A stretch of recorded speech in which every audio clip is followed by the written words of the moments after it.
Did anyone ever tell you the brutal truth about life after 80? Crossing into your 80s brings a quiet shift that few people talk about, not the surface-level stuff like birthdays or slower mornings, but the deeper, often unspoken changes. It's a time filled with both wisdom and loss, presence and distance, deep peace, and sometimes deep loneliness. And if you're not prepared for some of those shifts, they can catch you off guard, leaving you wondering, why didn't someone tell me? In this video, we're walking through 5 brutal realities of life after 80. Not to scare you, not to depress you, but to offer clarity. Because when you see these things coming, you're no longer at their mercy. You can prepare for them, and you can meet them with strength instead of surprise. We'll talk about the shrinking circles, the body that doesn't bounce back the way it used to, the creeping dependence that feels uncomfortable even when it's necessary, the quiet way society starts to overlook you, and that strange ache that shows up when old regrets meet too much time and too little purpose. Stay with us until the end, because while some of these truths may feel heavy, they also open the door to something powerful: acceptance, resilience, and a chance to shape the final stretch of life with the kind of dignity no one else gets to define but you. Let's talk about what really happens after 80 and how you can walk through it with open eyes, steady hands, and your head held high. Number 1. A social circle that quietly disappears. One of the first realities that hits after 80 isn't physical, it's relational. The people who once filled your world begin to fade, often without warning. Friends pass, neighbors move, siblings grow quiet, even long-time companions who once called every week start calling every few months. It's not personal, it's just time, but it leaves a space that can feel hollow, no matter how strong or independent you are. You wake up one morning and realize the phone doesn't ring like it used to. The invitations slow down, the family visits grow shorter, more rushed. People still love you, but they're busy or distracted or dealing with their own aging in different ways. And slowly, the everyday interactions that once kept your life rich with voices and laughter start thinning out. This isn't something anyone prepares you for. In your 60s and even 70s, most people are still around. There's energy, movement, check-ins. But after 80, there's a shift. You begin to outlive people. You begin to outpace conversations, and that shift is quiet, so quiet that at first you might not even notice it's happened. I knew a man named Walter, 84, who used to go to the same coffee shop every morning for years. The staff knew his order. His friends met him there without texting first. It was a rhythm, but over time, those friends stopped coming. Some passed, some moved, and others just stopped driving. One day, Walter told me, "It's strange to walk into a place where everyone used to know your name, and now you're just the man in the corner booth." The pain of that kind of loneliness isn't always loud. It doesn't always come with tears or visible grief. Sometimes it's just a long silence after dinner,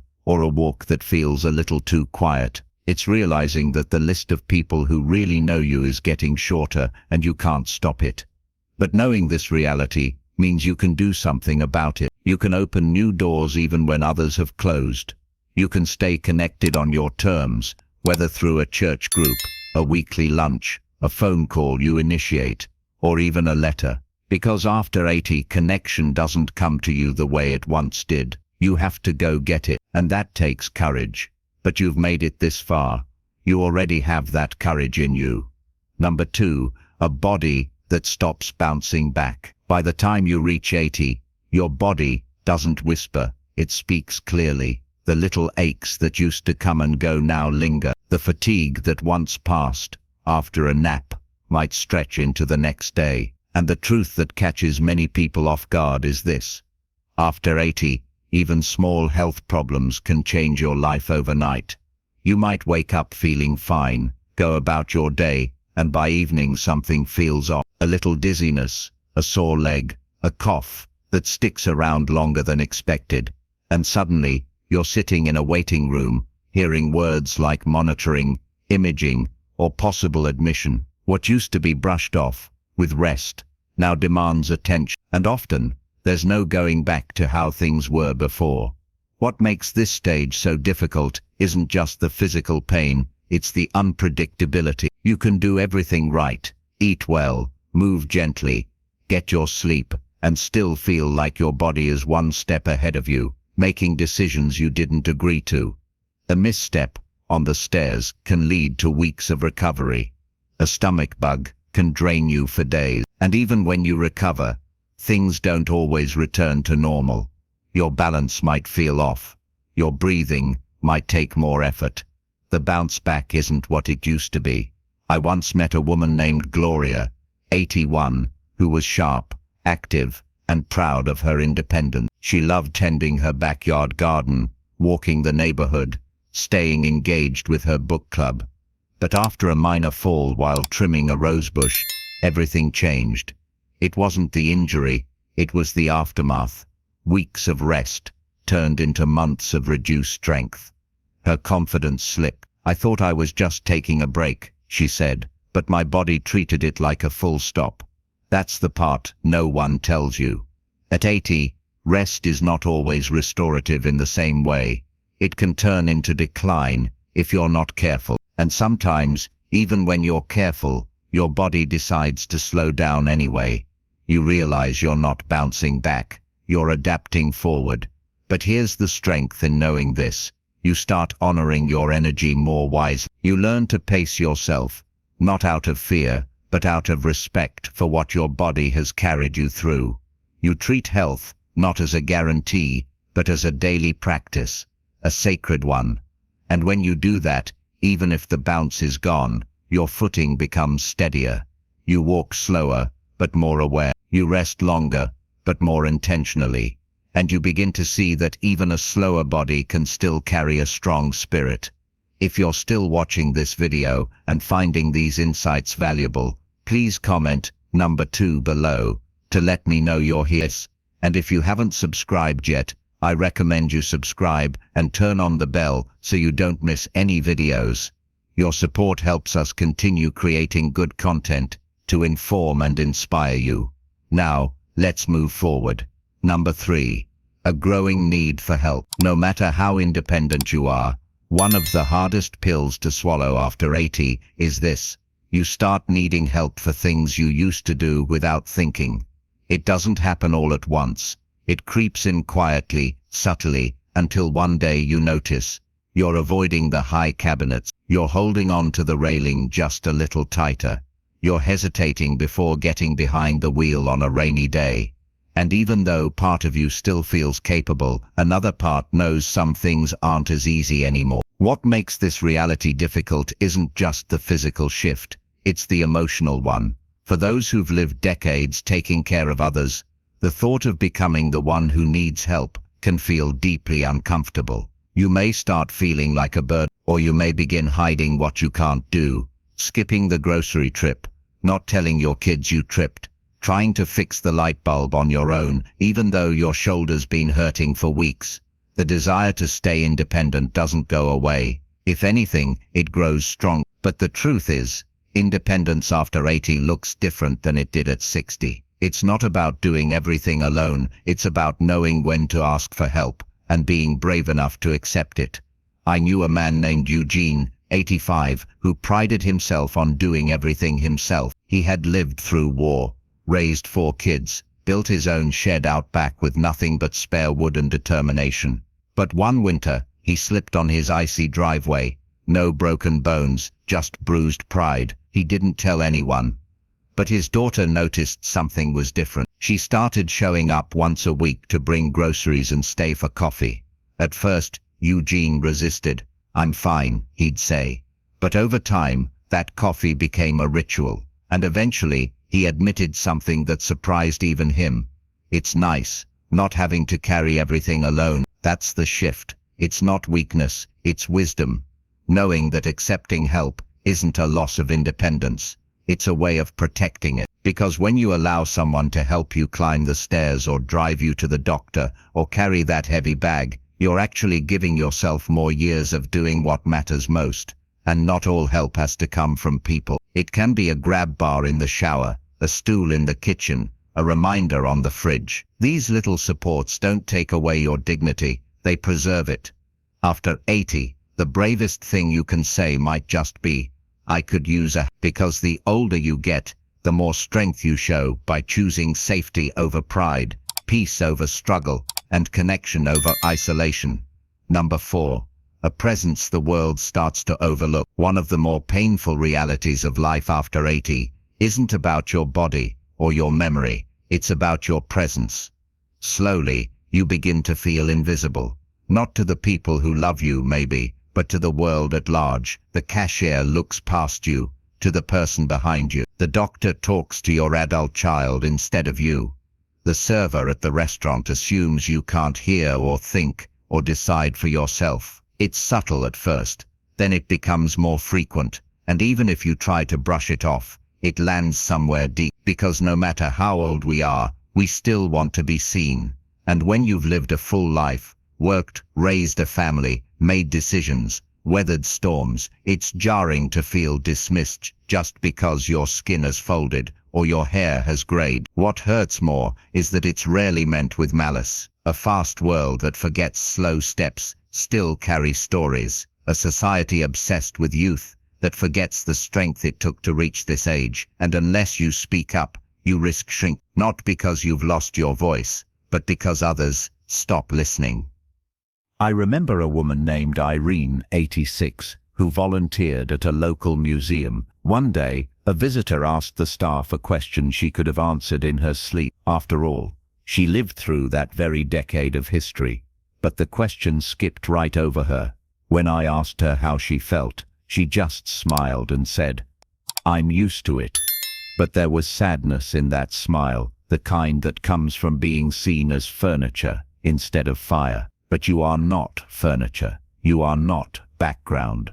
You are still here, still thinking, still contributing. And just because the world sometimes forgets, that doesn't mean you have to. So what can you do? You speak anyway. You ask the questions. You offer the opinions. You vote. You share your stories, even when no one asks. You stand up, even if your knees wobble. Because every time you claim your space in the room, you remind the world and yourself that you are not done yet. You are not invisible. You are a living library, a witness to time, a voice that still matters. And you don't have to shout to be heard. You just have to refuse to disappear. If you're still watching this video and finding these insights valuable, please comment number 4 below to let me know you're here. And if you haven't subscribed yet, I recommend you subscribe and turn on the bell so you don't miss any videos. Your support helps us continue creating good content to inform and inspire you. Now, let's move forward. Number 5. A sense of regret if purpose isn't redefined. As you move deeper into your 80s, a strange quiet settles in. Not just in your home or your schedule, but inside you. Life slows. The calendar isn't as full. And with that slowness comes space. Space to reflect, remember, replay. That can be beautiful, but if you're not careful, it can turn into something heavy. Not the loud, dramatic kind, the quiet kind, the I wish I'd spent more time with them kind. The why didn't I take that chance when I had it kind. The kind that shows up when you have time, but not always the energy or freedom to do the things you once postponed. This isn't something people talk about much. We celebrate the wisdom of aging, the freedom of retirement, the joy of grandchildren, and all of that is real. But so is the lingering question that often goes unspoken. What now? If you've spent your whole life working, giving, running, raising, serving, and then it all stops, it can feel like your purpose is fading with it. I knew a man named Stanley, 88. He had been a teacher for over 40 years. After he retired, he felt proud, but also strangely hollow. No one needs me anymore, he said once. But that wasn't true. He just hadn't yet found a new way to be needed. Because purpose doesn't retire, it changes. Maybe you don't build houses anymore, but you build confidence in your great-grandkids with your stories. Maybe you don't lead meetings, but you lead with presence when someone is grieving. Maybe you don't solve big problems, but you solve loneliness with a smile to a neighbor. The danger of regret isn't that you've made mistakes. We all have. It's that you sit in them too long without turning them into something meaningful. But when you redefine purpose, not as productivity, but as presence, you begin to realize that you still have so much to give, not just to others, but to yourself, because the most important work you'll do after 80 may not be for legacy or applause. It may be this: waking up with kindness in your heart, curiosity in your eyes, and enough courage to ask, how can I bring light today, even if just a little? That's not regret, that's redemption, and it's never too late to find it. Final thoughts.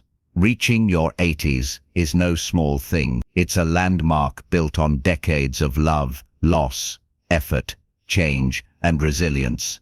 But with that strength comes new challenges. Some of them subtle, others hard to ignore. And facing these realities doesn't make you weak. It makes you honest. It means you've lived long enough to see life for what it truly is. Unpredictable, sometimes unfair, but still deeply worth showing up for.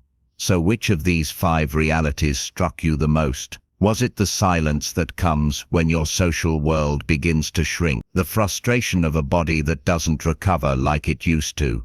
The discomfort of needing help when you've spent a lifetime being the helper? Or maybe it was the invisible feeling that comes when the world moves too fast to see you? Or the ache that grows when your purpose isn't clear anymore? Whatever it was, I hope you felt seen, because the truth is, you're not alone in any of this. Not in the slowing down, not in the forgetting, not in the questions that keep you up at night, or the moments that make you wonder what comes next. And here's the good news: even now, even at this stage, you get to choose. You can choose connection. You can choose rest. You can choose to ask for help. You can choose to speak louder when someone overlooks you and softer when someone needs your grace. Choose to forgive yourself for what didn't happen and honor yourself for what did. This chapter of life isn't the end. It's the deep part of the story, the part where every word carries weight, the part where small gestures mean more than grand ones ever did, the part where your presence, your patience, your perspective, these become your power. Thank you for joining us today. We'd love to hear from you. Leave a comment below and share one thing you learned today and how you plan to use it in your life. Your thoughts are important to us, so don't hesitate to share them. Reading your comments gives us great motivation and encouragement. If you enjoyed this video and found it helpful, please like, subscribe, and share. Your support helps us continue creating good content to inform and inspire you. Thanks for watching, and we look forward to seeing you in the next video.